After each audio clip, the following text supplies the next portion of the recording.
Okay, we're live. Joel Enoch, welcome to the show. Hi, Greg. Nice to meet you. All right, just over a week ago now, you done something pretty amazing. You did four HYROX races in one day in Glasgow. I did. Um, how was that? Wow. I don't know how to unpack it kind of succinctly, really, but yeah, it was interesting because I just had no idea kind of how it was going to go. So I spent 20 years mainly in endurance sport, kind of competing across all sorts of distances and disciplines, and I've rocked up at most events with a sort of fair idea of what's awaiting me, or roughly how it's going to go. Whereas this one, I had no idea. I didn't know whether when it was going to get hard, if it was going to get hard, how hard it was going to be. I just kind of used my best guess to work out what I thought was possible and what I thought I could do. And they'd only given me the time slots for each of the rounds I was going to start the day before. So I'd not had much say over how much rest I was going to get or not get. So the whole thing was just so completely unknown. I had no idea going into it how it was all going to play out. Amazing, amazing. So how was it broken down? You did a couple of individual races, a couple of doubles, yeah? Yeah, that's right. So when I originally approached HYROX, we sort of had to work out the logistics of how it was going to work. I didn't know if they were going to let me try and do multiple rounds in a day as it was. They were really supportive, but until we knew about schedules, we didn't know exactly how we could do it. We couldn't only do solos, so it had to incorporate mixed rounds as well. So the day started with me doing men's doubles round. And then I went into a mixed doubles round, and then I had two solo rounds to finish, which was the only way you could sort of fit four of them into a day. Um, uh, yeah, I suppose it was And you, it what I wanted to do with those was to make sure that I didn't on the doubles. I didn't want to make sure I cheated any of the work. So obviously I had to do all of the runs. But the chief thing for me was to make sure I did more than 50% of all the work in all of the exercises, because I wanted to make it a really legitimate test for me and a really kind of honest challenge in terms of the fundraising element. I didn't want to skip the work, even though I could have done, but I definitely didn't. yeah, good. Right. And you didn't mess around either, did you? I looked up your times, so it was. Well, you tell us. It was a 1:14 was your first doubles, was it? Yeah. That's right. We paced it really easily. So one of the things I have from a coach and an athlete perspective, I kind of am always over the idea that people pace really badly in endurance stuff, and HYROX is almost the epitome of it. Really, like people go off at full sprint, and you see people who've been almost lapping you on the second run, and by the run four or five, they're sort of dying a death. And I was doing it with an old coaching friend of mine, a guy I coached him as an athlete, and then he came and coached with me in the triathlon squad setup I used to run. And we just paced it really easy, kind of 3 out of 10. Just we were like last on like the sled push, like we were way at the back, just trotting along. I haven't seen him for ages. So we're just like, have a nice chat. We know if it's conversational, we know we're managing our pace quite well. We're keeping it aerobic. And I thought, I'm not going to look at my watch at all until we get to the end of the burpees. And we're halfway through, and we've got a rough gauge on where we are. And I looked down at my watch, kind of 4 rounds in, and we were on 36 and a half minutes or something. And it had been pretty easy all the way around. And I was like, great, this is all right. This is a good sign. I think we've got this. I can reduce the level of worry a little bit. And yeah, we knocked through the first one pretty quickly, to be honest. And then the second one in the mixed doubles, I was doing that. With a girl who plays basketball for Scotland, actually, but she comes from an endurance sport background. So she's really like leapy and jumpy. She also has loads of strength, and she's got really good endurance. And again, we held back a lot because I had that was my biggest window. I think I had an hour and 40 maybe between the start of that one and the start of the first solo round. Again, we just eased through it. We got to the end of the burpees halfway through. Again, we were about 37 minutes in, I think, on that one.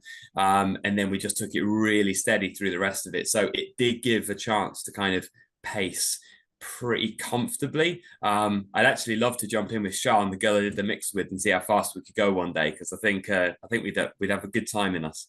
Yeah, yeah. How were you feeling after that first one? Like you started off steady, but were you feeling pretty good at the end of it as well? Yeah, felt really good actually. The thing that got me was I had about 15 minutes from the end of the first one to the start of the mixed, and I didn't keep moving enough. and I seized up quite a lot. So I got to the start of the second one feeling quite fresh in myself. And then we started to move, and it took me a good kind of 10 minutes to sort of ease through the first run and then through the ski erg before I was even starting to feel kind of warmed up again. So I made sure I moved a lot more between the subsequent rounds just to kind of keep the body temperature, make sure the muscles didn't seize up. And I knew at that point that was going to be a bigger factor as we went through the day, and I was going to have to manage it better. So it was a good early warning. But yeah, basically it was pretty comfortable. I have to be honest, for the first two, it didn't really feel like I'd done too much, but I knew that the third round, that was the one that was really going to be the test, and where it sort of was made or broken. How much time did you have between that second and third one? I think it was about, by the time we finished, I actually had about 15-20 minutes, I think, until the third one kicked off. So I had a little bit of time. So HYROX had let me set up a little change station just behind the finish area. So I nipped round the back, just a quick change of kit, couple of rice cakes, bit of a gel, some sport drink, and then I just kind of buzzed around the arena into the warm-up zone, did a bit of a warm-up, and then I was off and into round 3. Wow. All right. And then that was your first individual one of the day. Yeah.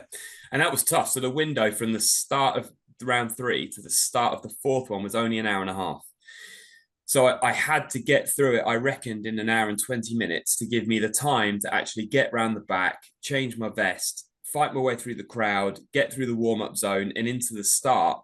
Just I wanted that 10 minutes kind of window. So that meant I had to do my third one in an hour and 20. Now I think the Glasgow as a whole, the event was maybe a little bit quicker than some of the other courses, and that might have given me an extra minute or two. So that was useful. But it was a bit of a test. I was 2.5 hours in at that point and 3 and a bit hours into the activity of the day.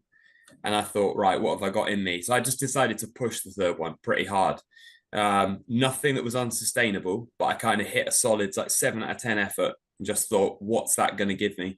And again, looked at halfway, and I think again I was on a kind of 37-38 minute kind of time, was feeling okay. The body was starting to seize up at this point, but I thought I've got the rest of this round, and if I can just get to number 4, that's the last one, so I can slow down then. So I did try and push that third one a little bit more until I got to the wall balls, and then just manage those as well as I could without doing anything crazy.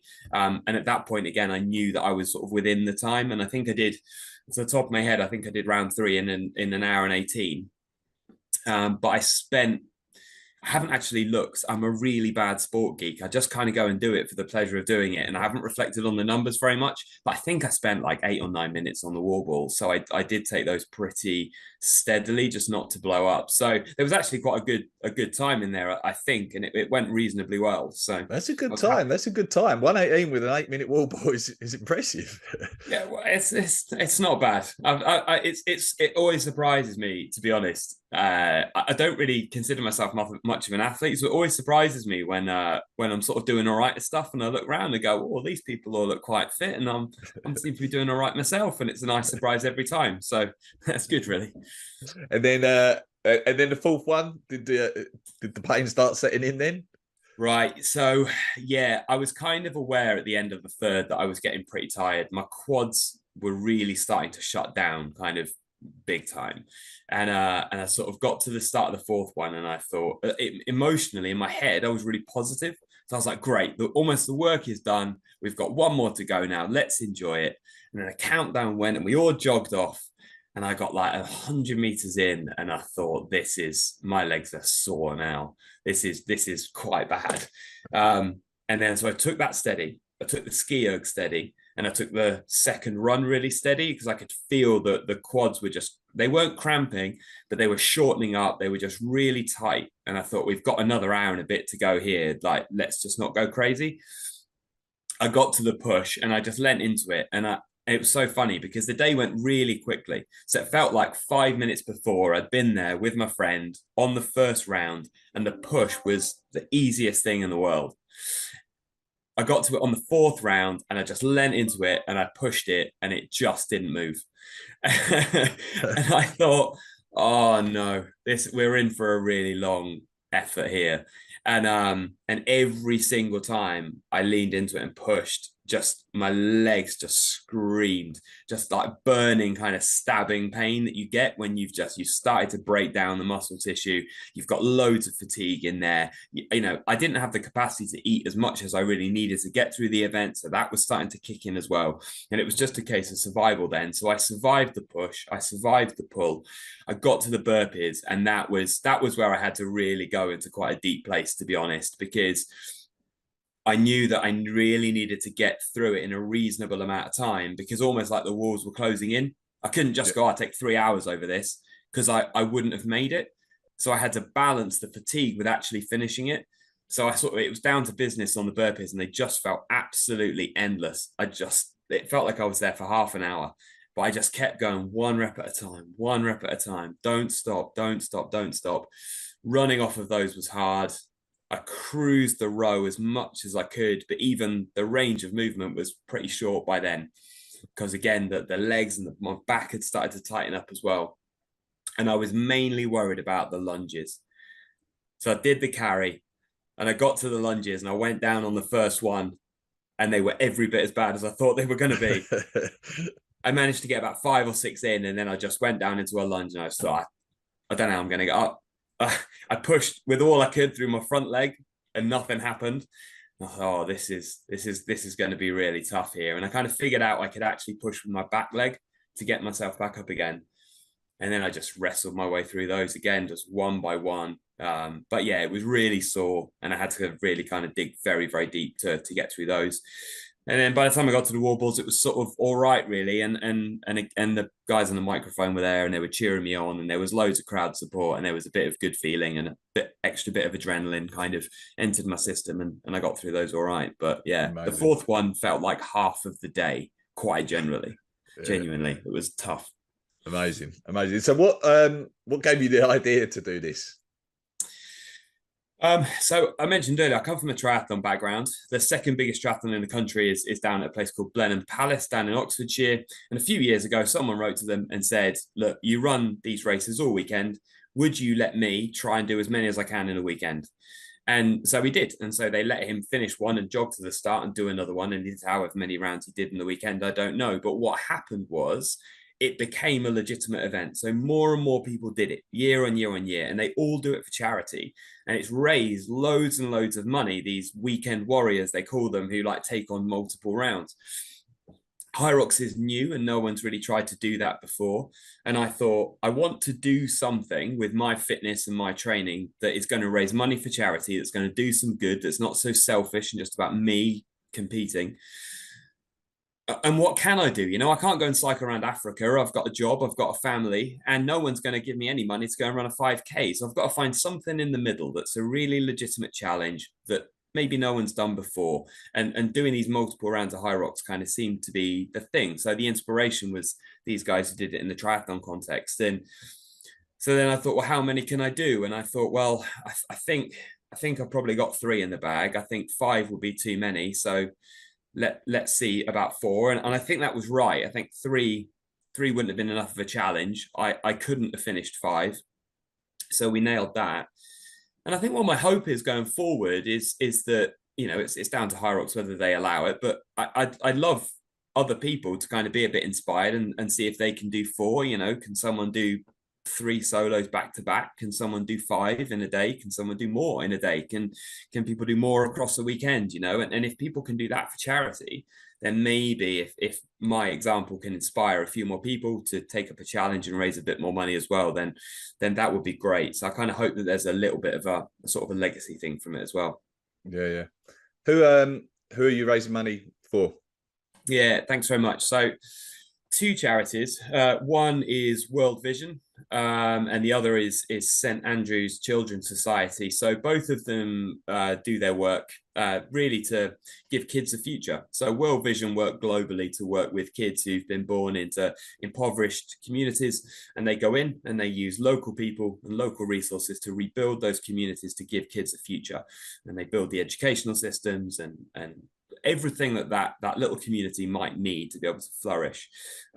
We partnered with them through some work through our local church, and so that's how I knew about them. Love the work they do. I wanted an excuse to raise money for them at some point, anyway, and do something again. Global stuff felt important.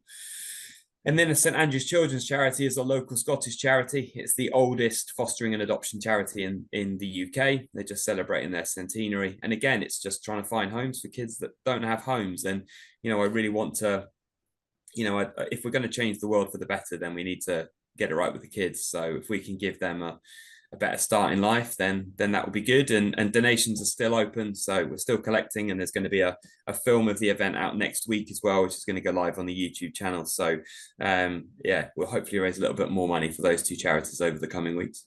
Nice, excellent. I'll put up links when I put this up as well, but I guess people That's can brilliant. find it on your profile as well, right?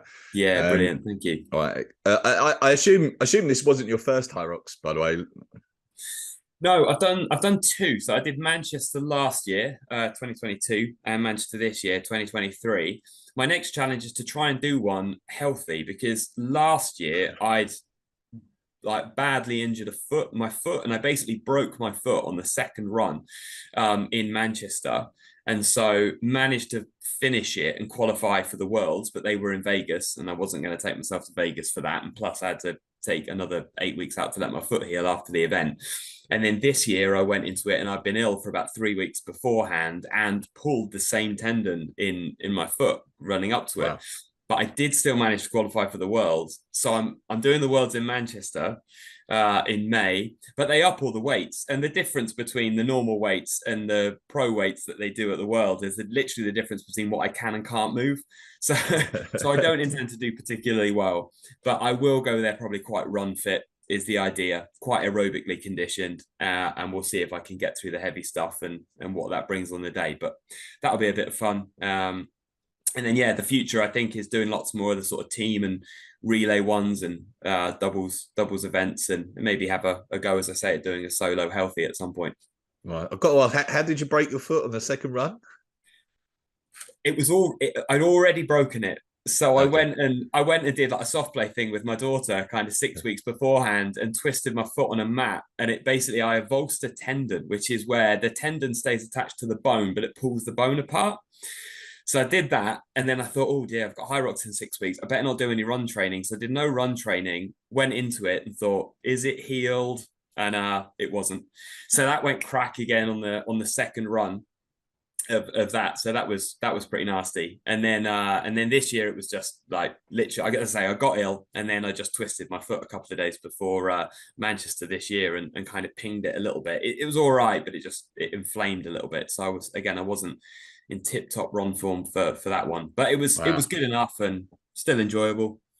Wow. Okay. Have you got any more challenges other than staying healthy and doing a HYROX? Any more challenges planned in the future?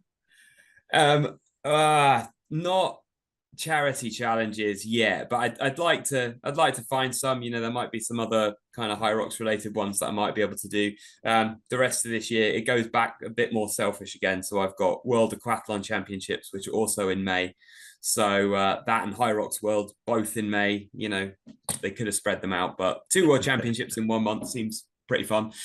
And then I wanted to do Scottish, British, European, and World Championships at something in a year before I got too old. So I've got all of those for aquathlon, so swim run this year. So they'll be kind of my main sporting endeavors, and then in the autumn I'll probably turn my attentions again to HYROX and try and get strong again after a skinny summer. Brilliant. All right. I know you've got to go. One more question about like the fueling on the day. Like, did you? Yeah. How did you fuel to take on 4 races? Any special tips that might be useful for people listening? Yeah, no, thanks very much. My background is partly in sport nutrition as well. So I qualified as a sport nutritionist, and I've sort of lectured and educated on that for the last 15 years. So I feel like I'm fortunate, and it's an area that I sort of naturally I do quite well because it's quite well practiced, and I sort of know the theory. I knew I wasn't going to be able to take in as much energy as I needed really for the day, but I tried to get on board about 100.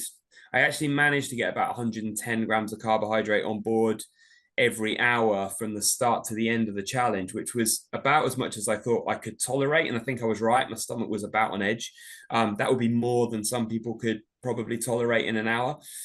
The issue was really that I actually just started to get really hungry because I couldn't really eat any solid food through the course of that. So as I say, apart from a few rice cakes, yeah, there wasn't much I could do. So I took on board as much as I could through gels and blocks and stuff. Got about that 110 grams in an hour, and that was enough to get me through. I think two things are key. So one, in terms of my challenge, was not overworking too early, so I could kind of rely on the fat metabolism a little bit early on, kept the heart rate down a lot.